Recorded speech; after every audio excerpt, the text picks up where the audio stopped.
Respected president Sudarshan బాబు గారు, తర్వాత వేదిక మీద ఉన్న అందరు పెద్దలందరికీ పేరు పేరున జైపీ. నాకు వేరే కార్యక్రమం ఉంది ఇప్పుడు 1 గంటకి సుందరరాయ భవన్లో నడుస్తుంది కాబట్టి నాకు రిక్వెస్ట్ చేశాను నేను తొందరగా నాకు పంపించండి. దయచేసి నేను సలహాదారుగా సుమారుగా 1995 నుంచి పనిచేస్తున్నాను.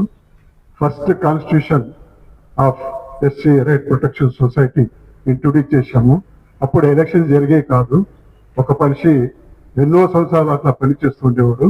అట్లా కాకుండా ప్రతి పీరియడికల్గా ఎలక్షన్స్ జరగాలి, పెద్దవాళ్ళు రావాలి, యూత్కి చాలా ప్రోత్సాహం ఇవ్వాలి అని మేము అప్పటికే కోరుకున్నాము. అదేవిధంగా ఈరోజు ఇంతమంది యువకులు తర్వాత అక్క చెల్లెల్ని చూస్తే నాకు చాలా చాలా సంతోషంగా ఉంది. పెద్దవాళ్ళు ఎలాగైనా ఉంటారు, సలహాదారులు ఉంటారు, అందరూ ఉంటారు, కానీ యాక్చువల్గా పనిచేసేది యూతే. అది మీరు ఎప్పుడు గమనించాలి. పెద్దవాళ్ళు ఇచ్చిన అడ్వైస్ ప్రకారం మీరు పని చేస్తే ఏ పని అయినా సక్సెస్ అవుతుంది. ఆ సక్సెస్సే మనకి పైకి తీసుకుని వస్తుంది. తర్వాత ఈరోజు నేను చాలా బాధగా చెప్తాను ఏంటంటే, అంబేద్కర్ గారి పేరు తీసుకొని గల్లీ గల్లీలో ఒక శాఖ పెట్టి ఒక పేరు పెట్టి రకరకాలుగా అసోసియేషన్స్ యూనియన్స్ పెట్టుకున్నారు. దానివల్ల మనకి నష్టమే అవుతుంది, కానీ దానివల్ల మనకు లాభం ఏమాత్రం జరగదు. నాకు ప్రత్యేకంగా నేను సుందరబాబు గారిని రిక్వెస్ట్ చేసేది ఏంటంటే, ఇక్కడ ప్రెసిడెంట్స్ ఒక బోర్డు ఉండాలి. ఎవరెవరు ప్రెసిడెంట్ చేశారో వాళ్ళు ఏ పీరియడ్లో ఎప్పుడు చేశారు అనేది ఒక బోర్డు అందరికీ తెలిసి ఉండాలి. ఇక్కడ ఈ భవనం గురించి మనం చాలా కష్టపడ్డాము, చాలా ప్రయత్నాలు చేశాము, కానీ గవర్నమెంట్ ఇప్పటికీ ఒప్పుకునే స్థితిలో లేదు. వాళ్ళు మనకి ఏ మాత్రం సాయం చేయరు అనేది అందరికీ తెలిసిపోయింది. దానికోసం నేను రిక్వెస్ట్ చేసేది ఏంటంటే, నాకు తెలిసింది ఇప్పుడు అబౌట్గా ఇక్కడ అన్ని చైర్స్ కదా మనం ప్రొవైడ్ చేయగలిగితే ఈ హాల్ నిండేటట్టుగా మనుషులు అంతకు ముందు కూర్చునేవారు, ఇప్పుడు కూడా కూర్చుంటారనే ఆశతో నేను సుమారుగా 200 చైర్స్ ఉన్నాయని తెలిసింది. నేను నా తరఫు నుంచి ఒక 50 చైర్లు నేను ఇస్తాను, ఒక 25,000 రూపీస్ నేను ఇస్తాను. చైర్స్ అందరూ అలా 10 చైర్లైనా ఇచ్చినా కూడా ఈ హాల్ నిండిపోతుంది. మనం మ్యారేజ్ చేయగలదు, మీటింగ్ చేయొచ్చు, ఏ పెద్ద పెద్ద మీటింగ్స్ కూడా ఇక్కడే చేయొచ్చు అని నేను కోరుతాను. తర్వాత నేను రవిదాస ధర్మ సంఘటనకి దక్షిణ భారతానికే చీఫ్.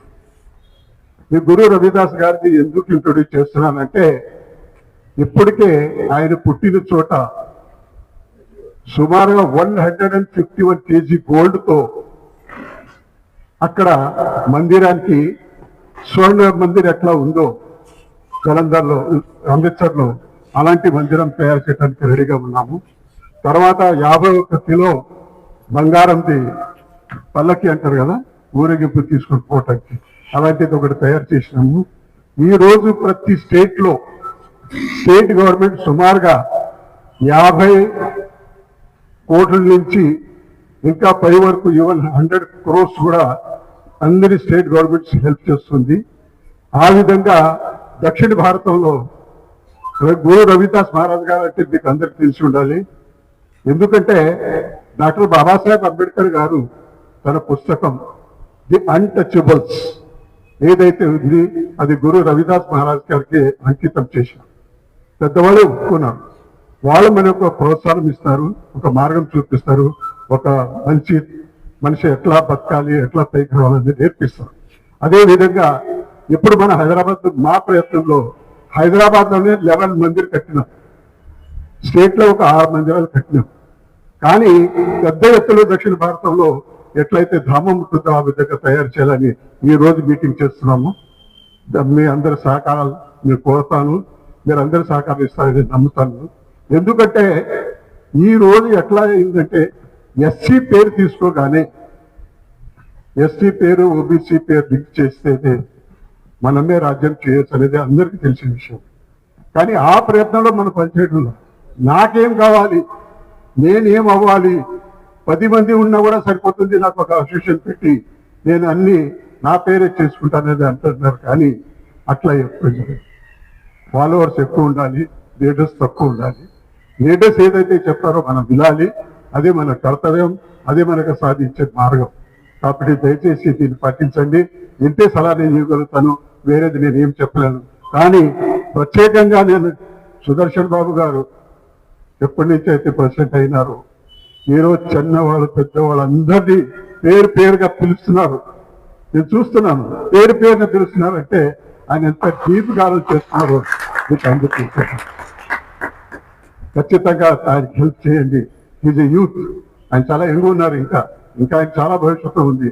కాబట్టి మన లీడర్ గాని ఆయనకే పెద్ద పెట్టి పైన తీసుకుని పోయి మొత్తం షెడ్యూల్ కాస్త ఒక బ్యానర్ కింద వచ్చేస్తే మనకు కావాల్సింది సాధించవచ్చని నేను మనవిగా చేస్తాను. అదే మీరు చేస్తారని నమ్ముతూ నన్ను క్షమిస్తారని కోరుకుంటూ సెలవు తీసుకుంటాను. Thank you.